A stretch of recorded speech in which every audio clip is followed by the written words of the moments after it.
le bienvenu à São Paulo. Notre invité dans le cadre du projet de la consécration de l'auteur, qui est mené par Hélio de Seixas Guimarães, Gisèle Venanço et moi-même, Andrea Daer.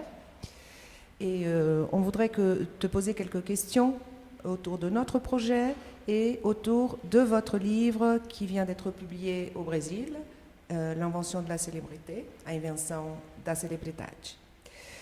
Bon, une première question concerne un des cas étudiés dans notre projet, qui est celui de Machado de Assis. Écrivain métis, d'origine modeste, il avait connu beaucoup de reconnaissance dans sa vie au Brésil en tant que poète et auteur de théâtre, puis en tant que conteur et romancier. Depuis très jeune, il a participé à des grands cercles littéraires à Rio de Janeiro, et en 1897, il fut le fondateur de l'Académie brésilienne de lettres, dont il fut aussi le président jusqu'à sa mort. Il est placé depuis le XIXe siècle en position centrale dans la vie littéraire et les études littéraires brésiliennes en tant que figure fondamentale des interprétations du Brésil. Par conséquent, les sujets les plus variés ont été projetés sur sa figure, dépassant de loin le phénomène littéraire. Les thèmes mobilisés au travers de Machado de Assis et de son œuvre concernent des questions d'ordre philosophico-existentiel et même psychopathologique, jusqu'aux relations de classe, de race et de genre. Cependant, une question majeure traverse le processus de consécration et de célébrité de Machado de Assis: les tensions entre les dimensions locales et nationales, internationales et universelles. Ces tensions sont présentes dans son œuvre de différentes manières, mais ce qui compte ici, c'est la manière dont elles affectent la construction de sa figure d'écrivain. Voilà, l'exemple de Machado de Assis, dont la projection et la présence au Brésil sont largement supérieures à sa reconnaissance internationale, permet de penser le phénomène de la célébrité en dehors des canons universels ou universalisants qui la rendent possible d'une manière générale. Pourriez-vous commenter certains aspects de cette situation historique en la mettant en parallèle avec celle des célébrités littéraires que vous avez étudiées de plus près, situées dans un contexte évidemment européen? Alors, pour commencer, puisque c'est la première question, j'en profite pour dire que je suis très, très heureux de participer à ce projet et d'être invité dans le cadre. Dans ce cadre, et en particulier justement, parce que j'ai aussi beaucoup à y apprendre, et le cas de Machado est vraiment intéressant parce que je me suis aperçu en regardant, en lisant davantage, que effectivement j'aurais dû en réalité intégrer Machado dans le livre sur la célébrité. Pourquoi? Parce que, et là je parle sous le contrôle des spécialistes que vous êtes de Machado, mais il me semble que Machado a fait l'expérience justement de la question de la célébrité dans le contexte de la vie littéraire de Rio au XIXe siècle, d'une façon assez similaire à ce que vivent les écrivains européens de la même époque. Donc là, les similarités me frappent beaucoup. Le rapport, d'une part, à la notoriété, le rapport très jeune, le rapport ensuite à la presse, puisque Machado publie beaucoup de ses nouvelles dans la presse avant de les reprendre en volume, ce qui est le cas aussi, évidemment, des écrivains, par exemple, français, exactement contemporains. Donc on a des mêmes stratégies de publication, des mêmes formes de notoriété. Et puis, exactement comme les écrivains, par exemple, français, que je connais mieux de la deuxième moitié du XIXe siècle, il réfléchit lui-même à cette situation de la célébrité. Il y a cette réflexivité, cette prise de conscience des enjeux de la célébrité. Je pense à cette nouvelle, Un homme célèbre, Nomen Celebrem, je ne sais pas bien le prononcer en portugais, je m'en excuse, dans laquelle il réfléchit justement autour d'une figure de musicien à la fois célèbre par sa musique populaire, mais qui rêve, lui, en fait, d'être reconnu et d'être consacré par des productions plus savantes.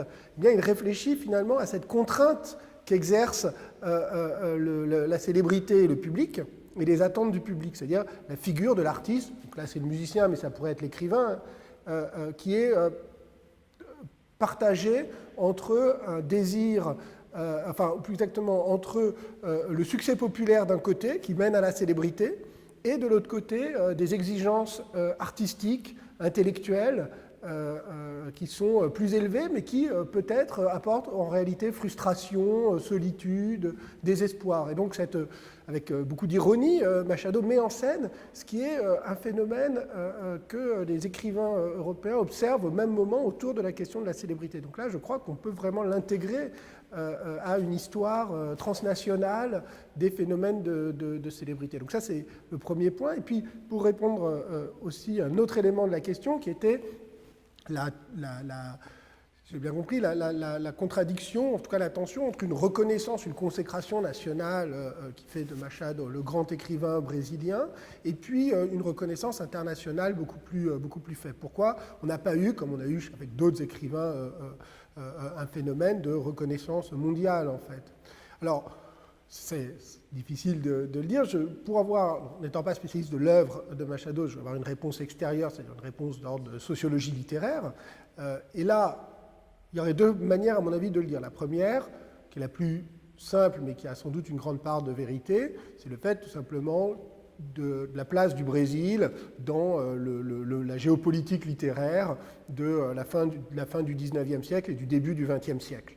Donc là, on peut se rappeler, en fait, si on applique les modèles, par exemple, le travail de Pascal Casanova sur la République mondiale des lettres, on voit bien que pour passer de la consécration nationale à la consécration mondiale ou globale, il faut appartenir déjà à un pays ou à une langue qui exerce une position de centralité dans l'espace littéraire. On pense évidemment au même moment à des écrivains français comme Victor Hugo, Anatole France, etc., dont la centralité est liée à la place de la France dans l'espace littéraire mondial.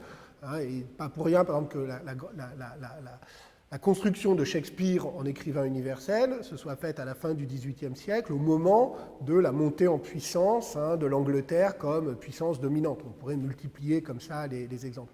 Et ce qui irait dans ce sens, c'est le fait que le début, pour le coup, de consécration internationale, de reconnaissance internationale de Machado de Assis, c'est ces dernières décennies, je dirais depuis 20 ou 30 ans. En France, c'est assez net, vous avez un processus de publication, de republication et de traduction de Machado qui est important. Aux États-Unis aussi, et qui dépasse le monde littéraire.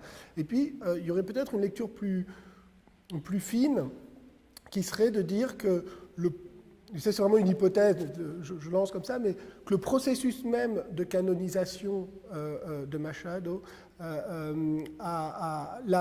l'a tellement nationalisé qu'il a rendu moins disponible à une reconnaissance internationale. Et notamment parce que le processus brésilien de consécration et de canonisation de Machado a contribué justement à effacer, par exemple, tout ce qui le rattachait à la littérature internationale. Je pense par exemple à l'influence anglaise, qui était très présente, là encore, c'est fait référence aux travaux menés ici, mais qui était très présente et qui a été un peu estompée, semble-t-il, pour construire une figure vraiment de Machado comme écrivain brésilien. Et du coup, il est possible que ce processus-là, qui est justement celui de la canonisation ici au Brésil, ait rendu plus difficile son appropriation et son universalisation. Une deuxième étude de cas de notre projet de recherche sur la consécration littéraire au Brésil fait référence aux usages de l'image et de l'œuvre de Luis de Camões au XIXe siècle au Brésil, en particulier au moment du tricentenaire de sa mort en 1880. Un des moments décisifs de ces commémorations concerne le choix de l'intellectuel brésilien Joaquim Nabuco comme responsable du discours en l'honneur de Camões. Ce choix a généré un grand conflit entre les Portugais qui organisaient les fêtes et les Brésiliens qui participaient. Les accusations allaient dans le sens d'affirmer que Nabuco gagnerait du prestige au travers de l'œuvre d'un écrivain portugais glorieux comme Camões. Pourriez-vous nous parler un peu de cette idée de transfert de gloire ou peut-être de transfert de prestige? Est-ce possible que la gloire d'un auteur contribue à la construction de la célébrité d'autres auteurs? Est-ce possible de penser à la construction de la célébrité à partir d'un capital culturel issu de la gloire d'autrui? Alors je pense que oui, évidemment. On a exactement, donc là, l'épisode que vous évoquez, c'est 1880. Un épisode, ça me fait penser à un épisode exactement contemporain, en 1878, 2 ans avant, à l'occasion du centenaire de la mort de Voltaire et de Rousseau. Des cérémonies importantes sont organisées à Paris pour commémorer le centenaire. Et Victor Hugo va proférer un grand discours à la gloire de Voltaire. Alors, c'est intéressant parce que Victor Hugo, évidemment, en 1878, est déjà lui-même un écrivain incroyablement célèbre. Mais néanmoins, on a un phénomène, au fond, de transfert dans les deux sens, puisqu'il va utiliser la gloire de Voltaire pour réaffirmer sa propre position dans l'espace littéraire. On est quelques années après son retour d'exil, avec le retour de la République et la chute du Second Empire. Donc il réaffirme sa figure à la fois littéraire et politique, en utilisant ici l'héritage des Lumières et l'héritage de Voltaire. Et en même temps, il va, d'une certaine manière, relégitimer politiquement la gloire de Voltaire par ces cérémonies. Donc on a ici un double effet. Donc c'est un phénomène assez frappant, assez classique, tout simplement parce que, si on réfléchit, la figure même du grand écrivain national, donc Voltaire pour la France, Camões pour le Portugal, son héritage de la conception même du grand homme, qui est un héritage des théories de la grandeur qui ont émergé au XVIIIe siècle dans l'Europe des Lumières, consistant à associer création artistique ou savante. On peut penser aussi au cas de Newton en Angleterre, figure aussi du grand homme, donc savant ou intellectuel ou artistique. Pour l'Italie, d'ailleurs, ce sera plutôt des artistes, et patrimoine national. Or, ce travail-là, il a été fait à la fois au bénéfice d'écrivains, donc le cas de Shakespeare est très net, mais aussi par des écrivains eux-mêmes. L'invention du grand homme et ce que Jean-Claude Bonnet appelait l'invention du Panthéon en France, mais plus généralement, puisque c'est un phénomène européen, il a été produit par des écrivains, par des hommes de lettres qui ont théorisé cette figure-là. Donc cet échange se fait dans les deux sens. Mais alors, juste pour poursuivre la réflexion, on pourrait dire que par ailleurs, ce jeu des écrivains célèbres avec les grandes gloires du passé, alors souvent se joue comme ça, mais peut passer par un mode tout à fait différent et presque opposé, qui est au fond celui de s'opposer et de critiquer, de dénoncer les gloires patrimoniales et canonisées du passé. Alors, c'est un phénomène moins facilement repérable, plus rare, mais deux exemples qui me viennent à l'esprit parce qu'ils sont assez frappants par leur forme.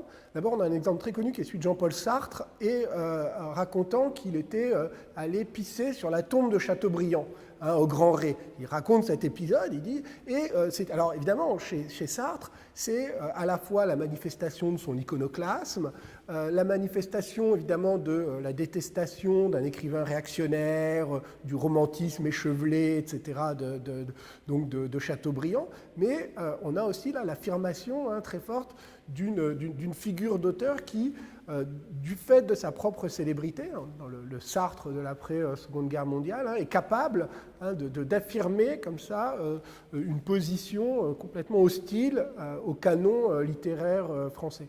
Et plus récemment, un auteur, et donc joue évidemment sur la dimension polémique, très fortement, en disant ça, il sait qu'il va choquer.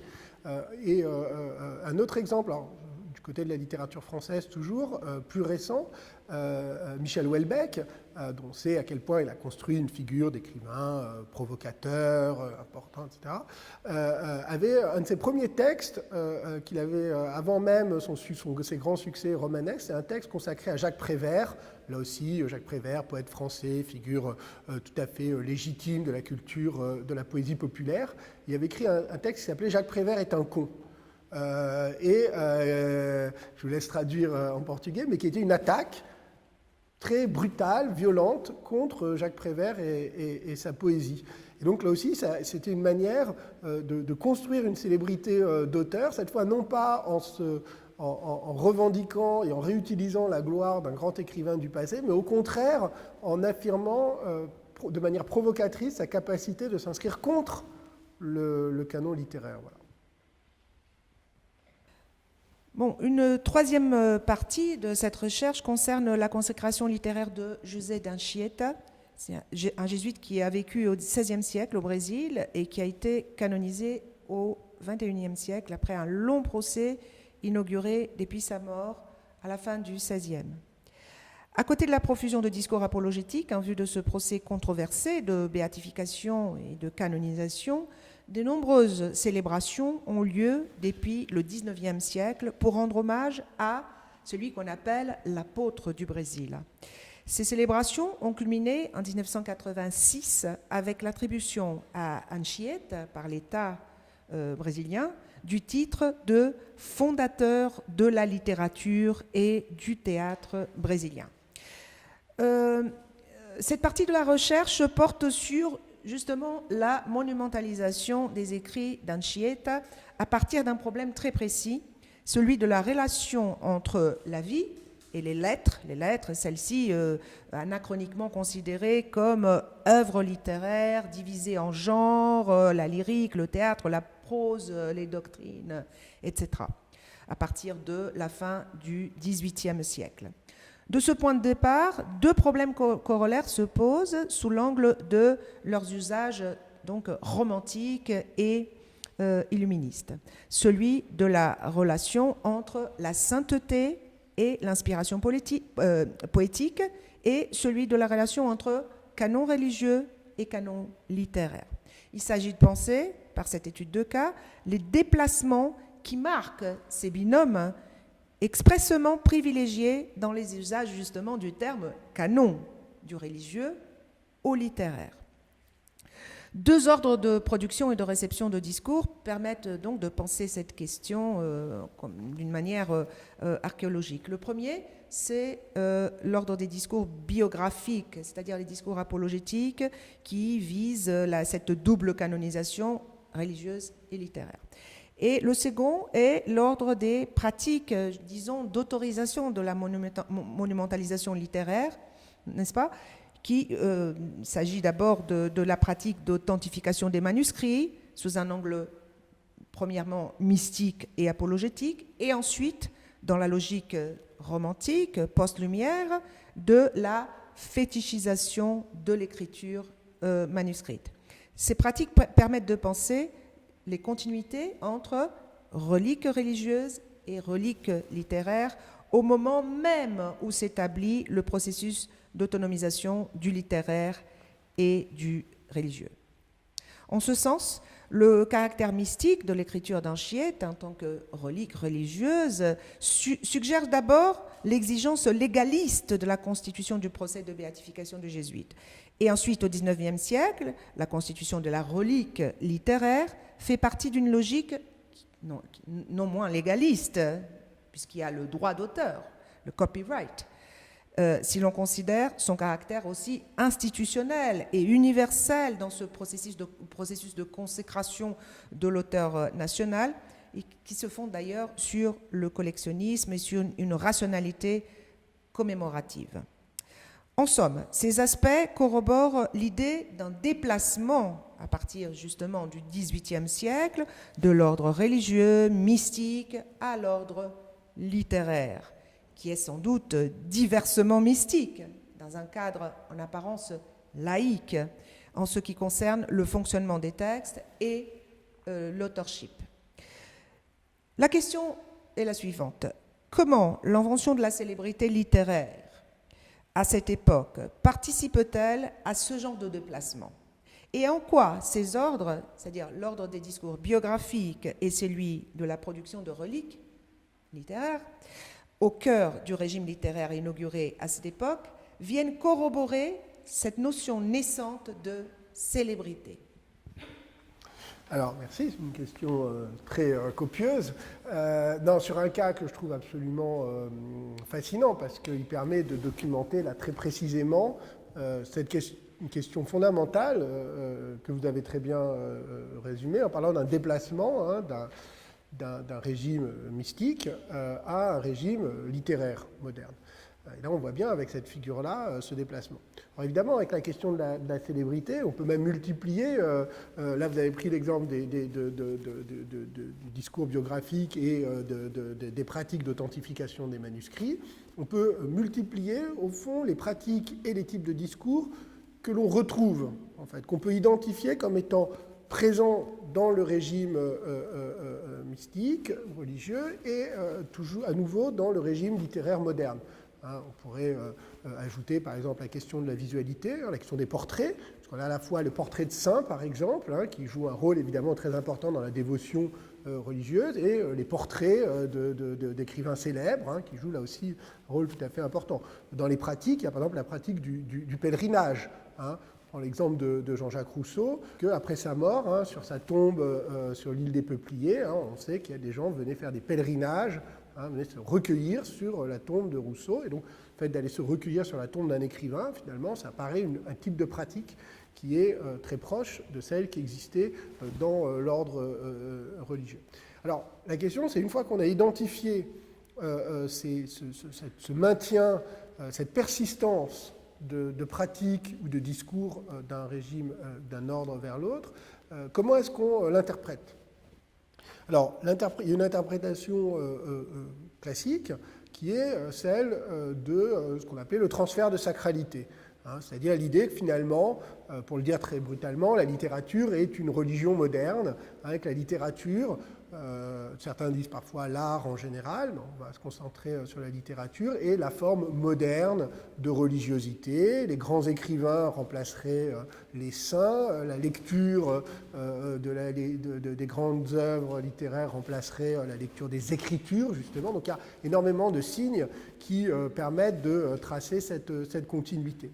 Alors, moi, je pense que en tout cas, c'est mon interprétation, je pense que cette lecture, elle est insuffisante parce que, justement, elle rate quelque chose qui est la spécificité, justement, du régime moderne de littérature, qui, néanmoins, a cette grande différence par rapport au régime mystique, c'est de se passer de la transcendance. Et donc à partir du moment où on est dans un régime qui est celle de pratiques immanentes, on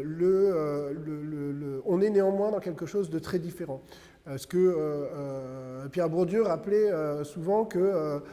il disait toujours, oui, on compare les musées aux églises. On dit les gens vont dans les musées comme des églises, mais enfin, on n'a jamais vu personne se mettre à prier devant un tableau, se mettre à genoux en attendant, en espérant être directement sauvé par le tableau. Et il disait, si quelqu'un faisait ça dans un musée, on dirait que c'est une erreur de catégorie. Et donc, je pense que c'est vrai, ce serait une erreur de catégorie. Donc, il faut trouver une autre lecture. Alors, il y a l'autre lecture, c'est celle, au contraire, qui insiste sur la séparation. Et donc, c'est ce qu'on appelle la légitimité des temps modernes, pour reprendre la formule du philosophe allemand Hans Blumenberg, qui marque là, qui dit au contraire, il faut reconnaître ce que la modernité, à partir du tournant du XVIIIe siècle, certains disent la Renaissance, on peut discuter, apporte de véritablement nouveau dans les pratiques. Alors, si on regarde sous cet angle-là, tout d'un coup, on peut renverser le regard. Et pour revenir au cas d'Anchieta, moi, ce que je trouve très intéressant, c'est la façon dont le régime qui reste celui du religieux, c'est-à-dire celui du procès de canonisation, que vous avez rappelé qu'il a été canonisé récemment. La canonisation, cette fois, non pas métaphorique de la canonisation littéraire, mais la canonisation religieuse par l'Église catholique, elle va elle-même, en réalité, reprendre des éléments qui viennent du régime moderne de littérature. C'est-à-dire le fait que les qualités littéraires, proprement littéraires, des lettres, par exemple, des écrits d'Anchieta, vont devenir des arguments au service d'un procès de canonisation proprement religieux. Et donc, si on regarde ça sous cet angle, tout d'un coup, on inverse le regard. Ce n'est plus la persistance du religieux et de pratiques ou de discours religieux dans le monde moderne, c'est une sorte de colonisation du religieux par le régime moderne de monumentalisation littéraire. Et c'est un phénomène en réalité qui est très large et dont on voit très bien qu'il, par exemple, il porte aussi sur tous les écrits antérieurs au régime moderne de littérature. C'est vrai, là, c'est le cas d'Anchieta pour la littérature mystique, mais on peut prendre d'autres exemples, par exemple les écritures politiques du début de la période moderne ou du Moyen-Âge, dont il n'est pas du tout évident qu'ils avaient une vocation littéraire, et les considérer aujourd'hui, les faire rentrer dans le canon littéraire, je pense par exemple en France aux Mémoires du cardinal de Retz, pour prendre un exemple, les considérer comme des textes littéraires, d'une certaine manière, c'est une forme de colonisation des écrits du passé par un modèle théorique qui est celui de la littérature. Et a fortiori, par exemple, beaucoup de spécialistes de la littérature ancienne considèrent que penser Homère, par exemple, comme un écrivain, ou l'Iliade et l'Odyssée comme des œuvres littéraires, c'est vraiment leur faire une violence à la nature même de ces poèmes qui étaient d'abord faits pour être pris dans des rituels en fait, de profération orale et qui étaient très différents de ce qu'on appelle aujourd'hui littérature. Donc voilà, c'est pour dire que, à mon avis, le cas là d'Anchieta est très intéressant parce qu'il permet d'éprouver en fait ces deux grands types d'analyse. Passons maintenant aux questions plus théoriques ou des questions qui concernent plus directement votre livre, L'invention de la célébrité, A invenção da celebridade. Bon, l'invention de la célébrité est sans doute liée à l'avènement de la conception dite moderne de littérature ou même belles lettres, qui retrouveront à partir de la seconde moitié du XVIIIe siècle leur définition fondée sur trois piliers qui sont corollaires: l'originalité de l'œuvre, le marché des biens lettrés et la conception psychologique de l'auteur. Pourriez-vous, à l'intérieur de cette définition, distinguer à partir de ces trois éléments la construction même de la consécration moderne de l'écrivain en tant que célébrité ? Alors, moi j'aurais tendance à reformuler un tout petit peu les trois piliers par rapport justement au travail sur la célébrité. D'une part, je pense que, vu en tout cas du point de vue de la célébrité, la question de l'originalité de l'œuvre et la question de la psychologisation de l'écrivain, en fait, fonctionnent comme les deux faces de la même pièce. Ce sont deux choses qui sont liées, qui sont ce que j'appellerais la singularisation de l'auteur, l'auteur singulier, puisque l'originalité de l'œuvre, dans le régime moderne de la littérature, elle implique justement que cette originalité soit référée à un auteur singulier et un auteur qui a une profondeur psychologique.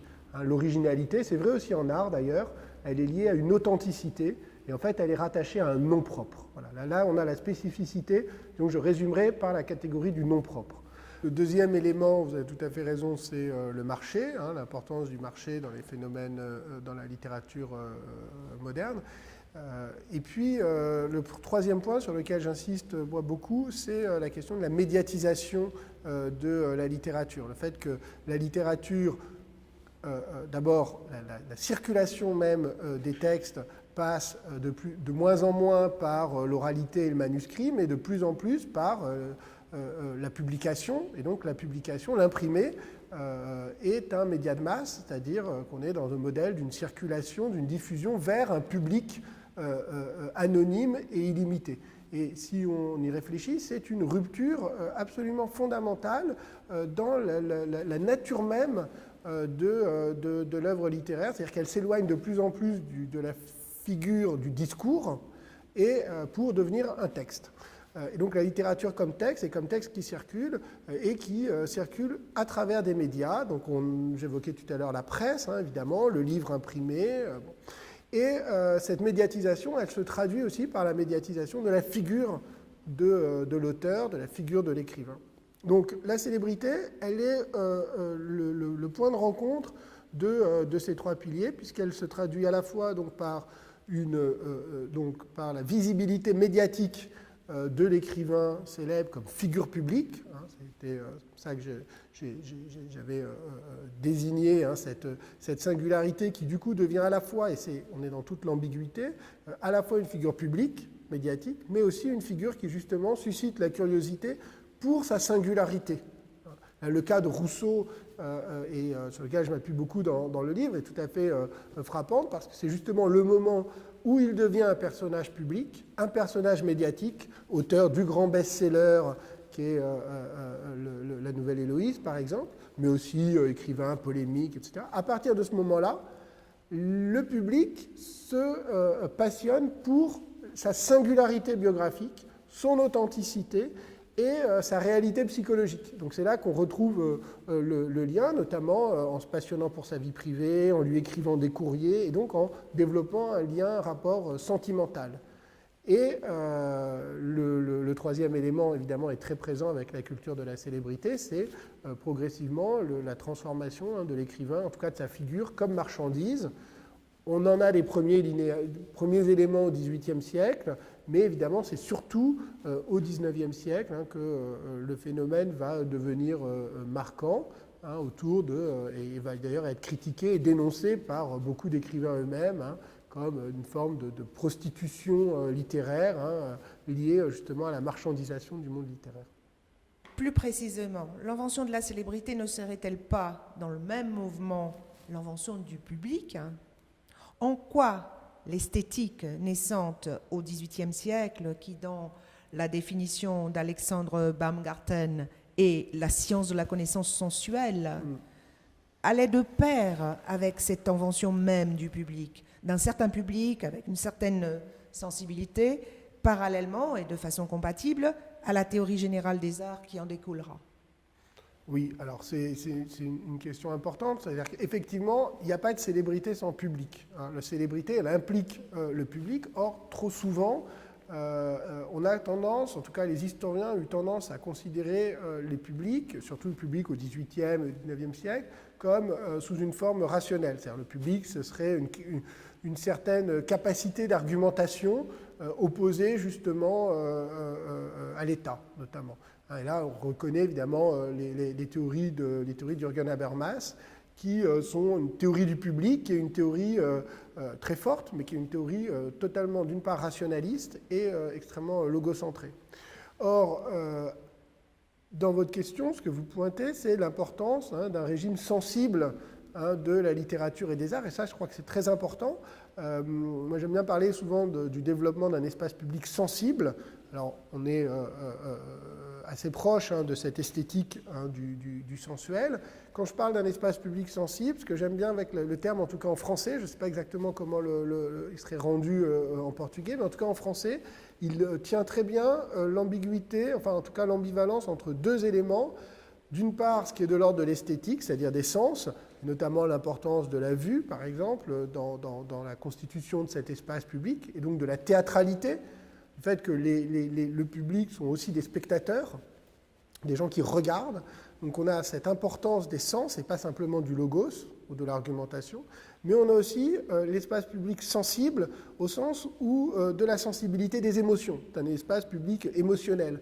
Et là, évidemment, la célébrité joue un rôle très important parce que si on la regarde sous l'angle d'un espace public rationnel, critique à la Habermas, évidemment, la célébrité, elle apparaît comme une sorte d'incongruité à condamner, à dénoncer, etc. Mais dès lors qu'on comprend que l'espace public, c'est un espace public sensible, dès lors on comprend que, évidemment, la célébrité, elle est au cœur du développement de cet espace public, parce qu'elle repose dans le rapport aux gens célèbres, et notamment aux écrivains célèbres, d'une part les émotions que transmettent aussi bien les dimensions les plus esthétiques des œuvres et de leur, y compris d'ailleurs de l'apparition publique des écrivains.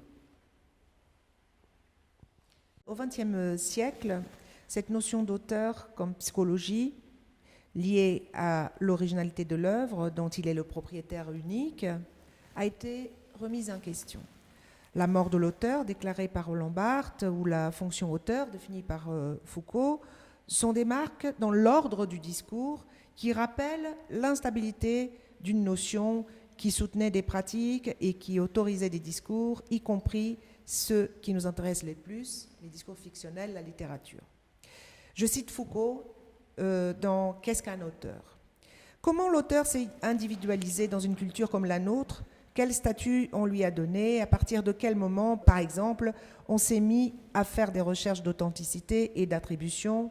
Dans quel système de valorisation de l'auteur a été pris? À quel moment on a commencé à raconter la vie, non plus des héros, mais des auteurs? Comment s'est instaurée cette catégorie fondamentale de la critique, l'homme et l'œuvre? Tout cela mériterait à coup sûr d'être analysé. Je voudrais pour l'instant envisager le seul rapport du texte à l'auteur, la manière dont le texte pointe vers cette figure qui lui est extérieure et intérieure, en apparence du moins. Et voilà notre question. En quoi l'étude du phénomène de la célébrité, en tant que symptôme et à la fois moteur de cette relation particulière entre l'auteur et le texte, pourrait-elle répondre aujourd'hui à cette remise en question de la notion forte d'auteur?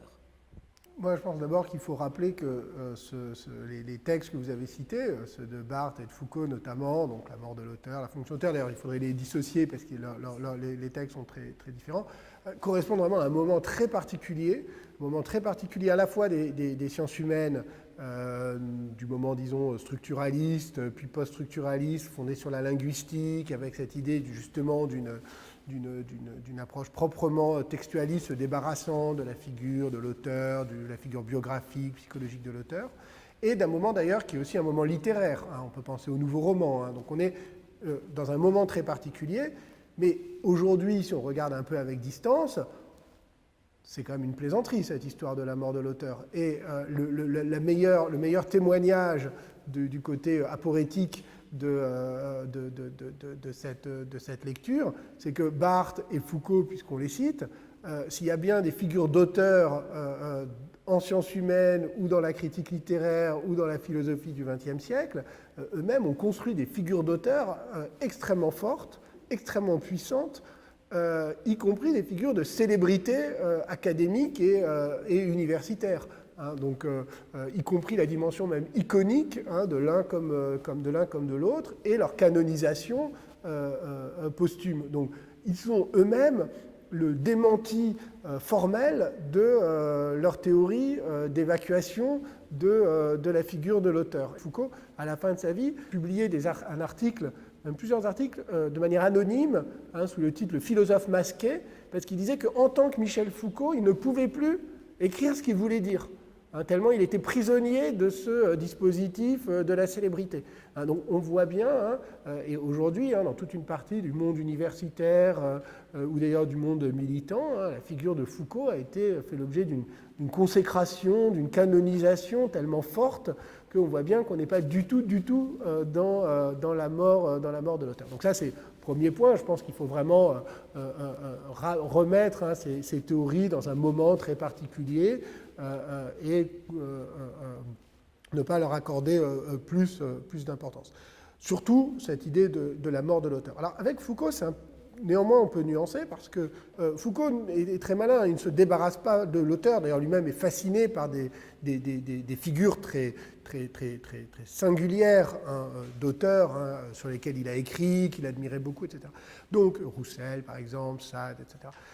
Mais en revanche, là, il essaye d'identifier, il dit très ponctuellement cette fonction auteur par rapport à d'autres. Alors, si on voulait aller dans ce sens-là, moi, ce qui me semble intéressant, c'est qu'avec la célébrité, on pourrait rajouter une fonction auteur. On pourrait dire que la célébrité, c'est aussi une fonction auteur, mais au lieu d'être la fonction d'attribution juridique des œuvres par le droit d'auteur ou d'attribution pénale, c'est la fonction biographique de l'auteur. Et effectivement, le régime moderne d'auteur a besoin d'attribuer des textes à des auteurs, non seulement pour les classer ou les catégoriser, c'est la catégorie d'œuvres, non seulement pour les réprimer ou les censurer, mais aussi pour pouvoir, à travers les œuvres, aller vers des auteurs singuliers et biographiques. Donc, au fond, on pourrait élargir la catégorie de la fonction auteur qui permet de comprendre non pas la mort de l'auteur, mais son inverse, c'est-à-dire le fait que dans le régime moderne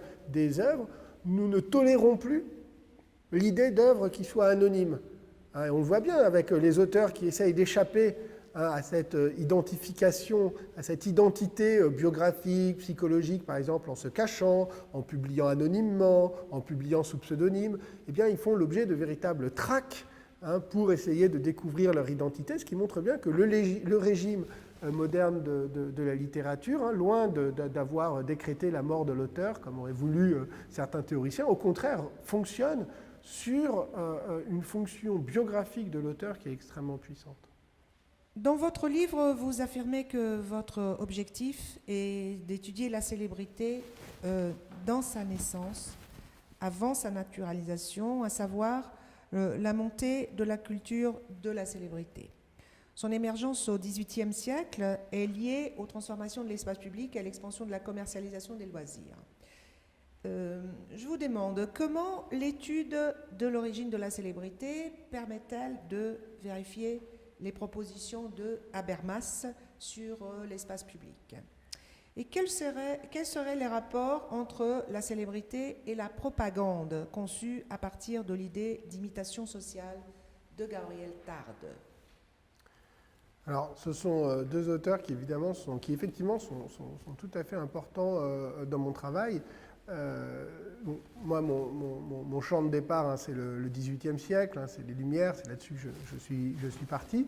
Et évidemment, quand on réfléchit sur la question du public au XVIIIe siècle, on est immédiatement confronté à l'œuvre d'Habermas sur l'espace public, dont je parlais tout à l'heure. Par rapport à Habermas, je pense que j'ai une relation un peu compliquée à son œuvre. C'est-à-dire qu'à la fois, je pense qu'il a très bien, c'est une œuvre importante, qui a très bien identifié une transformation importante de la modernité qui est liée à l'émergence d'un espace public, mais qu'il a, si on peut se permettre de dire ça, mal caractérisé cet espace public. Il l'a mal caractérisé parce qu'il est resté prisonnier d'une vision qui est une vision en fait classique de l'espace public, qui est une vision qui est fondée sur l'idéal de l'agora athénienne.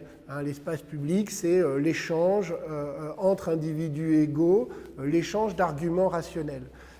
D'où ce qu'il a totalement sous-estimé, c'est l'importance de la transformation réalisée par les médias.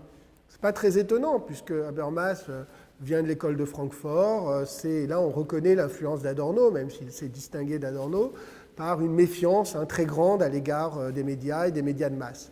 Mais du coup, cette méfiance l'a amené à mal caractériser la nouveauté sociologique et historique de l'espace public, et notamment des effets propres de la médiatisation. Et en particulier, dans le cas de l'espace public, cette médiatisation, comme l'ont montré pour le coup des théoriciens et des sociologues des médias, elle a cette caractéristique justement de créer ce que les sociologues des médias appellent un désir d'intimité à distance. Cette dimension, cette chose tout à fait, à la fois très paradoxale et en même temps tout à fait vraie, c'est-à-dire que des individus, des personnes célèbres qu'on n'a jamais rencontrées, avec qui on n'a rien de commun, eh bien, on peut ressentir envers elles un phénomène d'attachement affectif, voire parfois d'identification extrêmement fort et extrêmement puissant. Il n'y a pas besoin d'être un fan totalement délirant pour ressentir quelque chose qui est à la fois de la curiosité, mais qui parfois est lié à vraiment un désir d'intimité très grand, avec un certain nombre de stars, de vedettes, etc.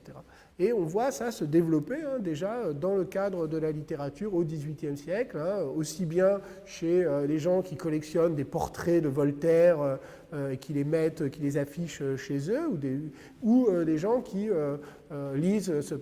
écrivent à Jean-Jacques Rousseau pour lui dire que leur vie a totalement changé depuis qu'ils ont lu ses livres et qu'ils veulent absolument le rencontrer, recevoir une lettre de lui, qu'ils appellent leurs enfants Jean-Jacques ou Émile. Donc ce rapport-là, cette transformation du rapport affectif par l'espace public médiatique, je crois que c'est quelque chose que Habermas n'a pas bien vu, et la question de la célébrité permet ici d'affiner beaucoup ce modèle. En revanche, quelqu'un qui l'avait parfaitement vu, c'est Tarde. notamment dans un texte qui pour moi est tout à fait fondamental, qui s'appelle L'opinion et la foule, qui est une réflexion justement sur la constitution médiatique des publics. Tarde, évidemment, ce qui l'intéressait, il écrit au tout début du XXe siècle, c'est les journaux.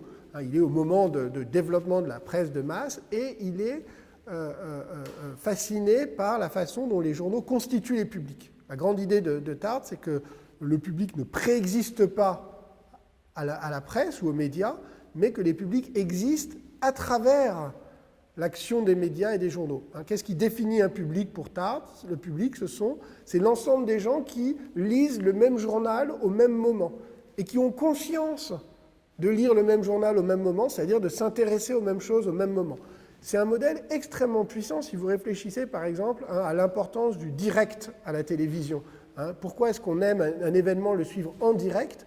C'est à la fois parce que c'est ce qui est en train de se passer, mais parce qu'on a conscience de faire partie d'un collectif de gens qui regardent la même chose au même moment. Et donc cette capacité des médias à créer une temporalité qui fait exister des publics est extrêmement forte. Alors après, votre question pointait la question de la propagande. Il y a deux manières de lire Tarde. On peut lire Tarde sous l'angle de la propagande et donc sous l'angle de l'influence que les médias exercent sur les publics. Lui-même était très inquiet, par exemple, du rôle des éditorialistes, avec cette idée que les éditorialistes pouvaient comme ça faire rentrer dans la tête du public toute une série d'idées.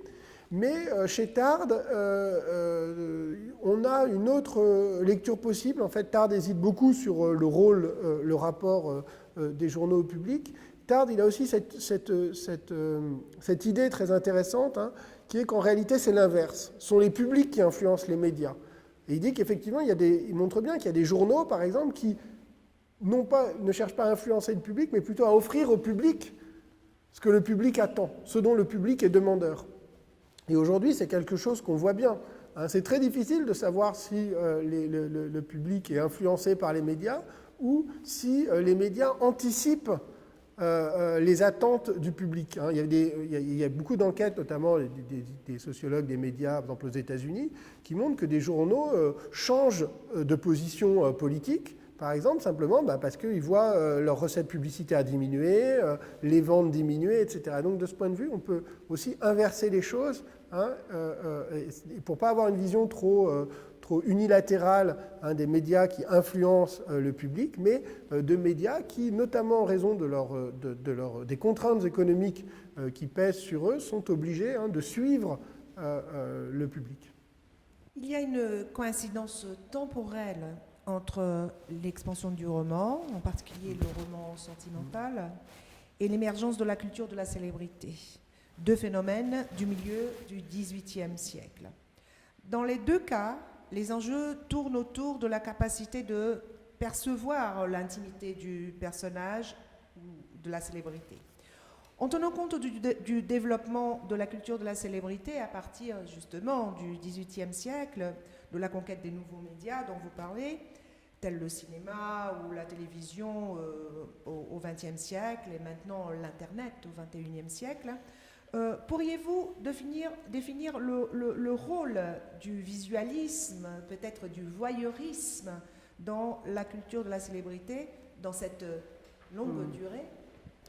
Alors, donc c'est une des choses qui m'avait beaucoup intéressé en travaillant sur le XVIIIe siècle, c'est de voir qu'un genre littéraire nouveau, le roman, ce qu'on appelait le roman sentimental, avait beaucoup contribué au développement de la culture de la célébrité en habituant justement le public à l'idée d'empathie envers la vie ordinaire d'individus. Alors d'abord de personnages de fiction, puis progressivement de personnages réels. Donc si on réfléchit ne serait-ce qu'à l'évolution du terme de héros, entre le héros classique dont on va s'intéresser à ses faits et gestes héroïques, donc notamment dans le modèle de l'épopée, au héros comme personnage de roman, qui parfois n'a plus grand-chose d'héroïque au sens traditionnel du terme, on voit bien que la littérature, et notamment le roman sentimental, a produit une capacité justement d'intimité, de désir d'intimité avec des personnages lointains, des personnages avec qui on n'a pas de contact direct, qu'ils soient des personnages de fiction ou des personnages réels, mais d'une certaine manière fictionnalisés par la sphère médiatique. Alors, évidemment, aujourd'hui, la sphère médiatique, elle est d'abord une sphère de la visualité, c'est-à-dire que l'omniprésence des écrans, de la télévision, évidemment de l'Internet, des images, etc., fait qu'on est passé d'une sphère médiatique qui était celle de l'imprimé, de l'écrit, à une sphère médiatique de l'image. Et donc, la culture de la célébrité, elle s'en ressent. C'est-à-dire qu'évidemment, elle passe aujourd'hui davantage par des posters, par des vidéos, des photos, etc., beaucoup plus que par la littérature. Alors, on en a déjà des traces au XVIIIe siècle. Je reprends toujours mon cas de Jean-Jacques Rousseau.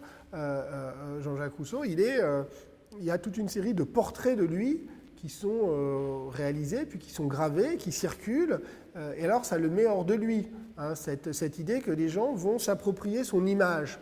Il faut bien voir que jusqu'au XVIIIe siècle, vous ne pouviez pas posséder l'image de quelqu'un de célèbre. Pour avoir le portrait de quelqu'un, il fallait obtenir son accord. Donc à partir du développement d'un marché de l'image et du visuel au XVIIIe siècle, n'importe qui, par exemple à Londres ou à Paris, peut aller acheter un portrait de Jean-Jacques Rousseau ou de toute autre personnalité politique, littéraire. Donc, c'est déjà un phénomène très nouveau qui va permettre au public de traduire ce désir d'intimité dont je parlais par le fait de regarder, donc d'avoir, on peut appeler effectivement un voyeurisme, et donc la visibilité de ces personnes célèbres. Alors, ça a pris un essor absolument considérable avec la transformation, avec l'expansion des médias audiovisuels, donc le cinéma, la photographie au milieu du XIXe siècle, puis le cinéma, car évidemment le cinéma a créé un moment d'intensification intense, de grande intensification de la culture de la célébrité au début du XXe siècle, et puis ensuite avec la télévision. Alors la question qu'on pourrait se poser, je me pose à partir de votre question, c'est quel est aujourd'hui le genre, est-ce qu'il y a un genre littéraire, artistique, médiatique qui correspond à la culture de la célébrité actuelle, comme était le roman sentimental au XVIIIe siècle. Si j'avais répondu il y a 5 ans encore à cette question, j'aurais dit sans doute la télé-réalité. Donc la reality TV, comme on dit en anglais, mais la télé-réalité avec toutes ces émissions où des gens sont filmés dans leur vie quotidienne et des gens absolument ordinaires deviennent des célébrités, souvent pour pas très longtemps, mais des gens effectivement qu'on va regarder, les gens regardent pendant des heures à la télévision, des gens ordinaires qui deviennent des célébrités en faisant des choses ordinaires. Donc c'était le modèle de Big Brother dans les programmes télévisés. En France, on a appelé ça le loft. J'imagine que ça existe aussi ici, donc toute une série de formats. Aujourd'hui, je dirais peut-être plutôt que c'est YouTube, c'est les vidéos, avec ce phénomène tout à fait nouveau de ce qu'on appelle les micro-célébrités, les sociologues appellent les micro-célébrités YouTube, de gens qui ont des millions de vues à partir de vidéos qu'ils ont postées eux-mêmes sur Internet. Souvent, c'est des célébrités peu durables, mais qui sont très intenses dans des groupes tout à fait limités. Donc ça a deux spécificités, ça a deux transformations. D'une part, c'est que ça se passe des grands médias de diffusion traditionnels. Donc les gens peuvent devenir des célébrités en mettant eux-mêmes des vidéos, donc ils ne sont plus dépendants des grandes entreprises de médias. Et deuxièmement, on peut avoir des gens qui sont à la fois très célèbres, mais qui ne sont pas connus du grand public. Donc ça, c'est aussi quelque chose de tout à fait nouveau par rapport au modèle, disons, plus classique des célébrités. Vous faites référence dans votre livre, L'invention de la célébrité, Invenção da Celebridade, à l'importance de la pratique de la collection pour la construction de la figure célèbre. Les collections de portraits, de camées, en porcelaine, d'albums et d'autres objets implique une sériation et une singularité aussi. Il s'agit de rassembler des objets, généralement produits ou reproductibles en série, qui deviennent uniques lorsqu'ils sont intégrés à un ensemble qui doit aussi se démarquer comme unique, de par son contenu ou sa présentation même. Pourriez-vous nous parler de l'importance justement du collectionnisme dans son caractère paradoxal entre série et singularité, entre vérité et unité, en tant que mécanisme de renforcement de la célébrité? Oui, alors je pense qu'il faudrait distinguer deux types de collections. De ce point de vue-là, il y a la collection, il y a ce qui relève d'objets ayant appartenu effectivement à, par exemple, un écrivain célèbre. Donc là, on est dans un modèle, on revient à la question qu'on posait tout à l'heure, c'est-à-dire dans un modèle issu en tout cas du religieux, c'est-à-dire le modèle relique.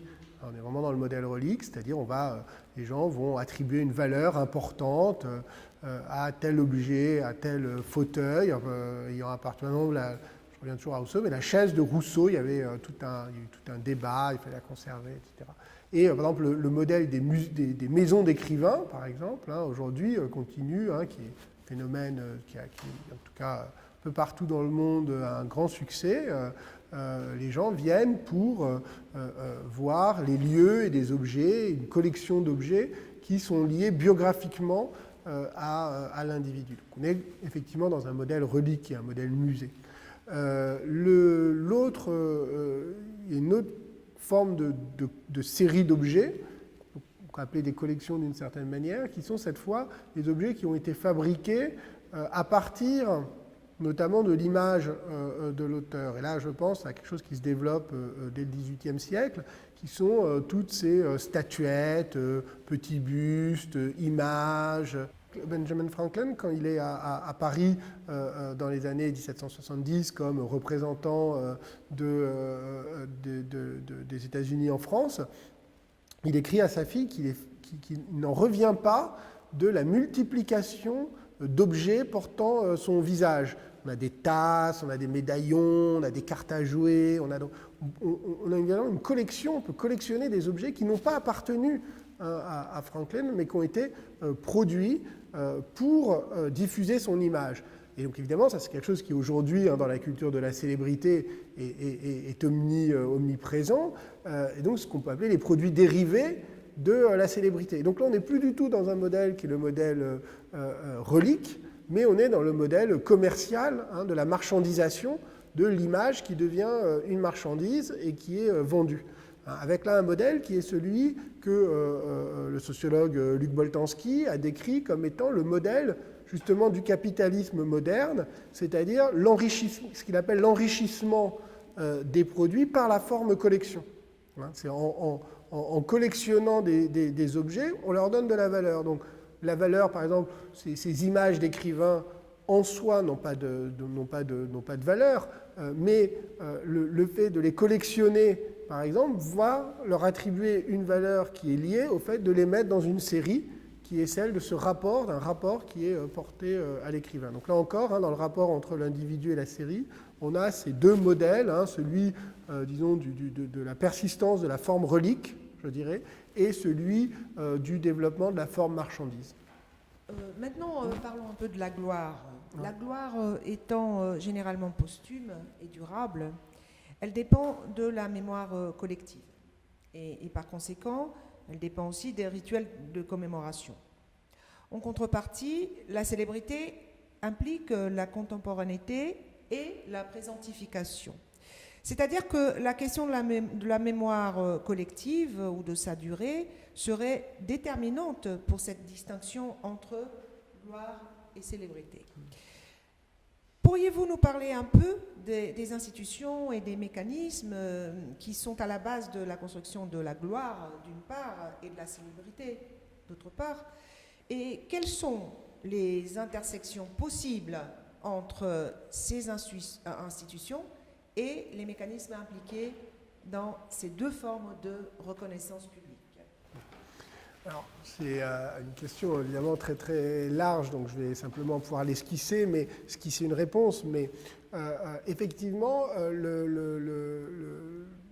dans la gloire, principalement, ce sont des institutions, c'est-à-dire des institutions qui sont justement les garantes d'un intérêt collectif et public. Ça, c'est quelque chose d'important parce qu'elles sont censées produire justement du consensus et de l'unanimité. Voilà, au fondement, c'est des institutions qui produisent de l'unanimité. Alors, on peut en prendre quelques exemples. Alors, prendre un exemple tout à fait clair, c'est d'un modèle laïque de consécration. En France, c'est la panthéonisation, l'entrée au Panthéon. Donc, or, depuis les débats de la Révolution française, savoir qui on va faire rentrer au Panthéon, et d'ailleurs qui on va en faire sortir. Parce que vous savez que Mirabeau, qui est le premier à y rentrer, il en sort 2 ans après, quand les révolutionnaires ouvrent l'armoire de fer et s'aperçoivent qu'il a trahi la Révolution auprès du roi. Bon. Mais donc, il faut des débats. Il y a un grand débat pour savoir si on va faire rentrer Descartes ou pas au Panthéon. Finalement, ça échoue.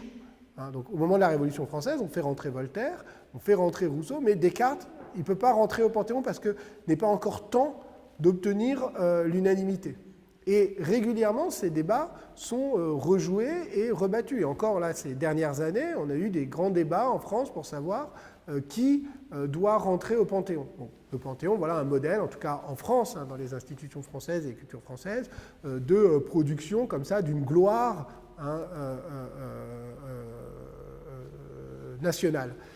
L'autre grande institution, depuis au moins le milieu du XIXe siècle, c'est l'institution scolaire. L'institution scolaire, elle joue évidemment un rôle absolument essentiel pour ce qui est de la gloire littéraire.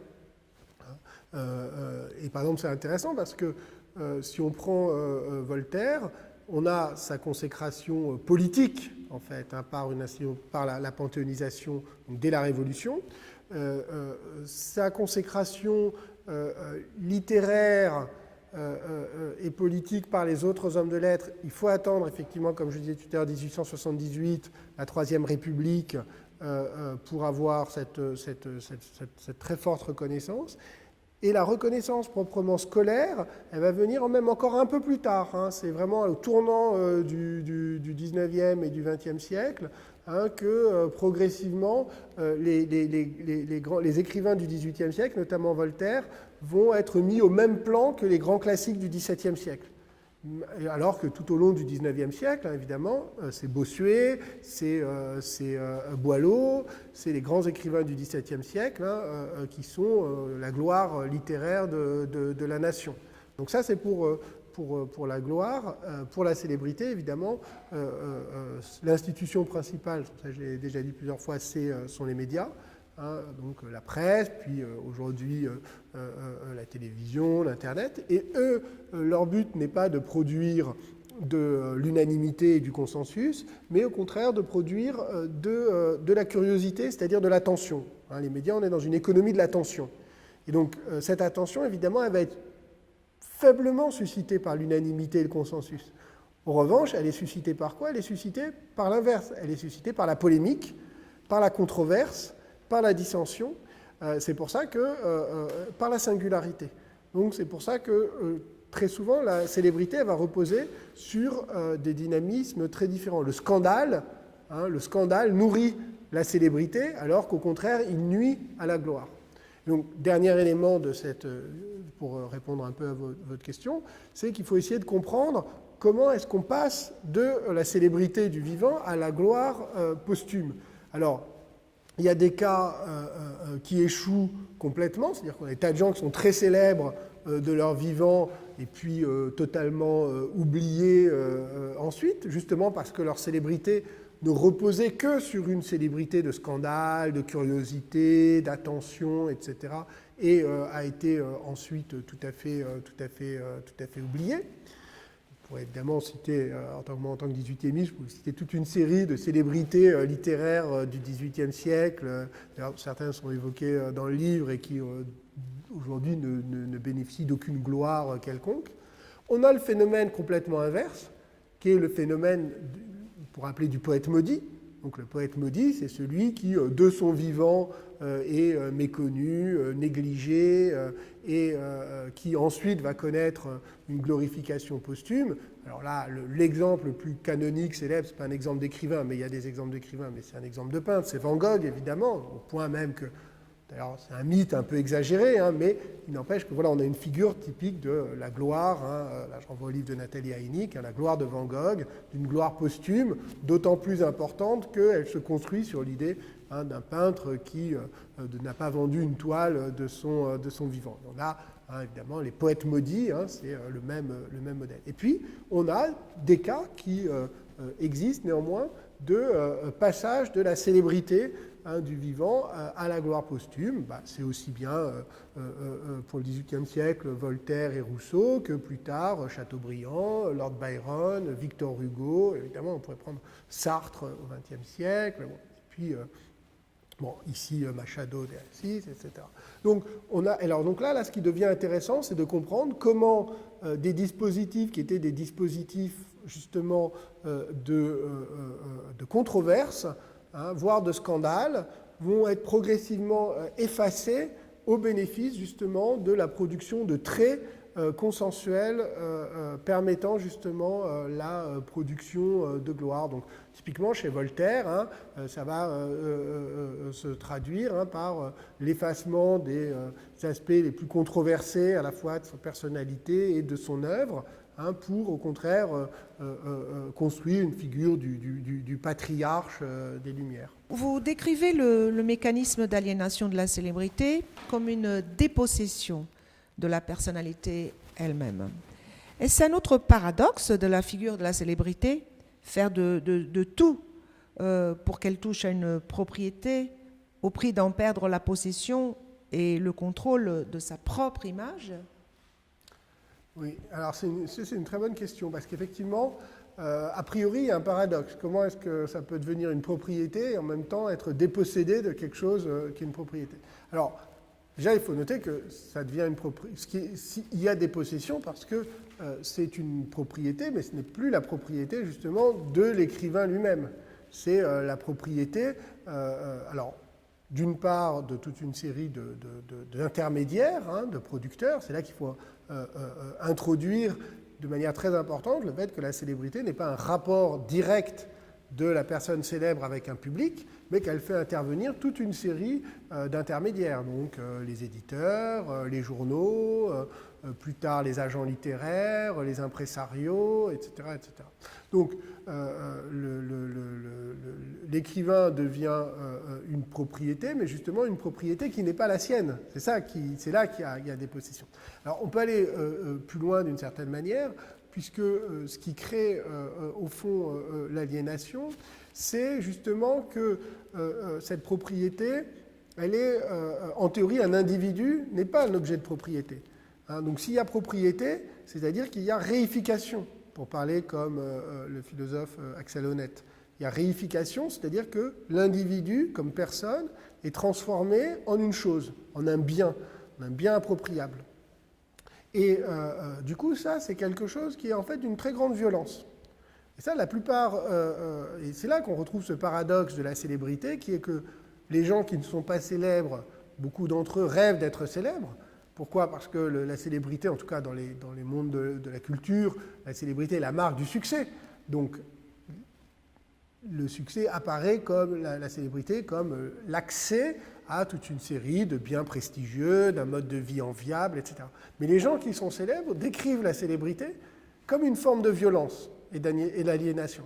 Donc si on veut prendre au sérieux cette critique, il faut comprendre effectivement cet effet de réification, c'est-à-dire de déshumanisation au fond pour les individus, puisqu'ils ont l'impression qu'ils sont ramenés à quelque chose qui n'est pas eux-mêmes, qui n'est pas la singularité d'un individu, mais un objet, une marchandise, que les gens peuvent s'approprier un peu comme ils le veulent, et sur lesquels ils n'ont plus directement de contact, parce qu'ils ne peuvent plus agir sur la perception que les autres ont de leur individualité. C'est pour ça que ce qui se développe en réaction à ces formes d'appropriation de la personne, c'est la notion d'authenticité.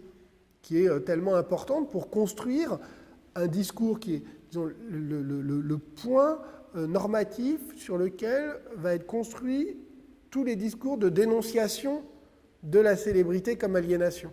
Donc là encore, ce n'est pas tout à fait anodin que le premier théoricien de la notion d'authenticité soit Rousseau, en grande partie en réaction aux effets de sa propre célébrité, dont qu'il dénonce justement comme une forme de violence exercée par le public sur lui-même.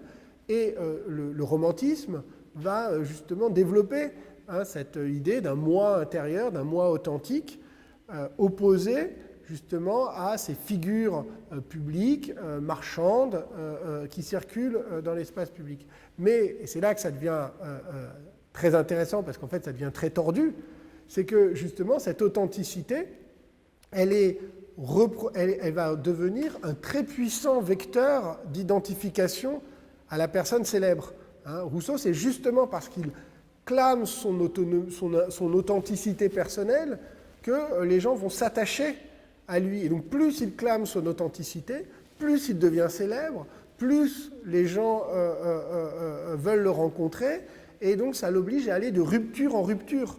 Et c'est pour ça qu'il termine tout seul. Il termine tout seul parce que plus les gens lui disent qu'ils l'aiment, plus il est obligé de prouver son authenticité en montrant qu'il n'est pas ce personnage que les gens veulent aimer. Et on va retrouver à peu près la même chose avec Lord Byron un demi-siècle plus tard. Et justement, vous montrez que la culture de la célébrité, elle est marquée par deux dimensions. D'une part, le développement de la publicité, et de l'autre, une nouvelle conception de soi, du sujet. Et si nous pensons à la figure de l'artiste, cela se traduit par des tensions qui résultent des modalités de cette vision de soi lorsqu'il se fait voir par les autres.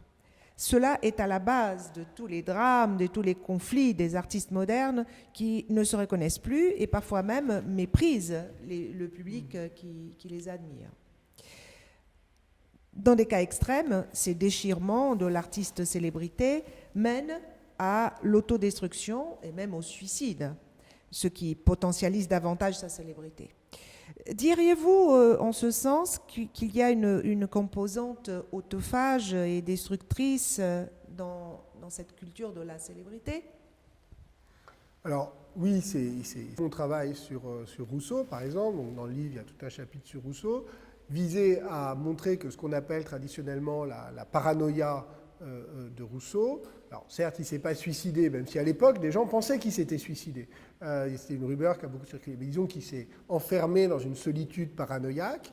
Et mon travail consistait à dire que plutôt que d'avoir une lecture psychologique et pathologique de Rousseau, il faut plutôt comprendre là les effets, effectivement, proprement sociopathologiques et autophage, si on veut, de la célébrité. Il est détruit par sa propre célébrité, et dans l'histoire depuis Rousseau jusqu'à la fin du XXe siècle, jusqu'à aujourd'hui, des cas de célébrité suicidaire, mélancolique, dépressive, etc., sont suffisamment nombreux pour qu'on prenne au sérieux cette dimension-là, cette dimension destructrice de la célébrité.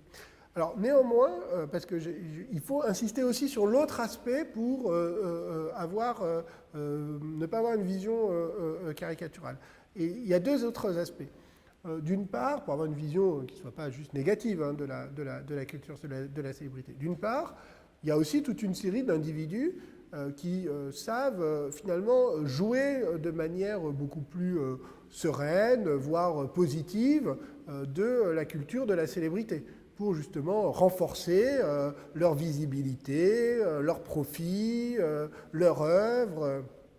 On parlait d'artistes, aujourd'hui, dans le monde de l'art, on sait bien, on a des artistes, pensons à Jeff Koons évidemment, qui est un maître lorsqu'il s'agit d'utiliser sa célébrité personnelle justement au profit de son œuvre, au profit de sa visibilité, au profit de la valeur marchande de son travail. C'est vrai aussi chez les écrivains. Il y a une série d'écrivains qui sont capables de manufacturer, on peut dire, leur image publique, hein, qui le font avec une grande aisance, parce qu'ils en sont au fond tout à fait satisfaits. C'est vrai aussi pour les acteurs de cinéma, par exemple. D'accord, il y a des Marilyn Monroe qui se suicident, mais vous avez aussi toute une série de stars contents d'être stars et qui vivent, semble-t-il, en tout cas assez bien leur célébrité.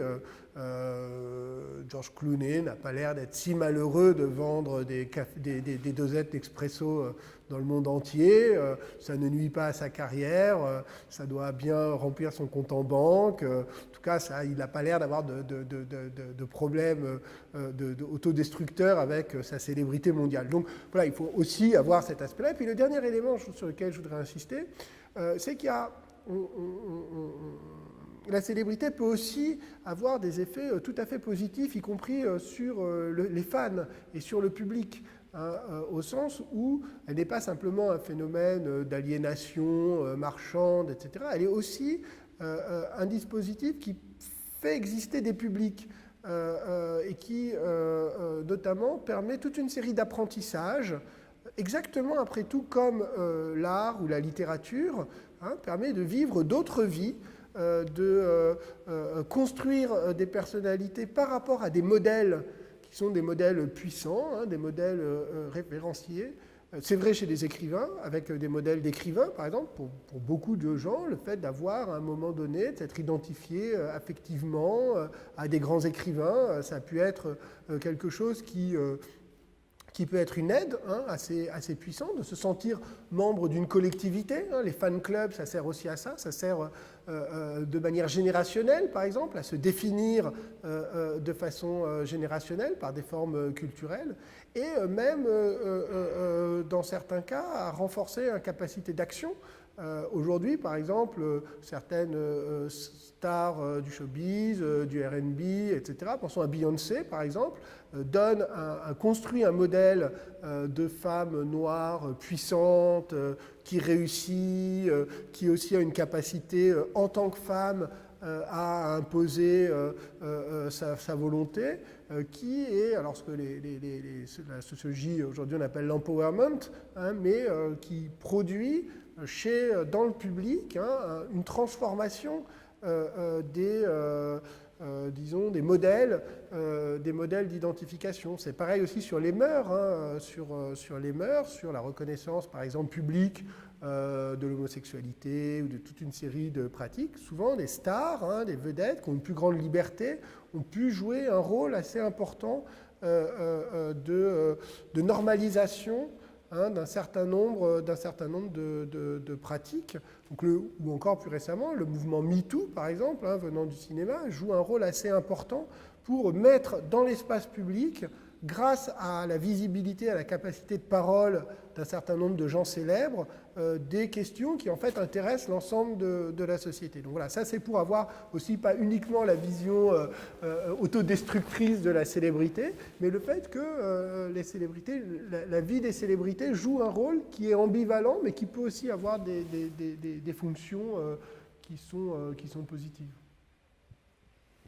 Une dernière question. Alors, vous écrivez que la relation entre le culte des célébrités et le culte religieux, proposé d'ailleurs par Edgar Morin à la fin des années 50, est devenu un lieu commun. Et d'autre part, vous dites que l'autre explication de la célébrité est plutôt sécularisée en l'associant au capital et à l'économie du spectacle. Ne pourrait-on dire que la logique religieuse est derrière ces deux modes d'explication, si l'on considère le capital et le marketing comme des nouvelles formes de religion? Alors, si on considère effectivement l'économie marchande capitaliste comme une forme de religion, évidemment, on peut dire ça, mais qu'est-ce qu'on y gagne? Qu'est-ce qu'on y gagne? Moi, je suis un peu sceptique parce que dans ce cas-là, tout est religieux. Hein, donc, tout ce qui est... alors, c'est une valeur, effectivement, c'est une production de valeur, mais toute production de valeur n'est pas religieuse au sens où elle n'est pas une production de croyance. Hein.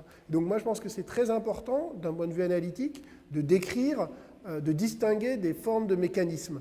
Donc je pense que l'idée de dire par exemple qu'aujourd'hui la marchandise est une religion, que le capitalisme est une religion, c'est une facilité. Voilà, c'est une facilité, une sorte d'usage métaphorique de la religion pour dire quelque chose qui a une valeur excessive. C'est-à-dire, en fait, c'est utiliser la religion uniquement dans une sorte de répertoire critique de dénonciation du capitalisme, mais je pense que ce n'est pas le plus efficace, y compris si on veut critiquer les excès et les abus, du capitalisme marchand. D'ailleurs, Marx, par exemple, ne se serait jamais prêté à ce genre de facilité. Il savait très bien, justement, que la puissance de la marchandise et du capitalisme marchand, c'est de reposer sur des mécanismes sociaux qui sont assez différents de celles de la religion. Donc, moi, il me semble plus important de distinguer ces différents éléments. Alors, globalement, et pour finir là-dessus, il y a effectivement ce modèle traditionnel qui consiste à voir les célébrités comme, la culture de la célébrité comme une continuation, notamment du culte des saints. Il y avait, par exemple, en France, un livre de Jean-Claude Schmitt, grand historien médiéviste, qui s'appelait des saints aux stars.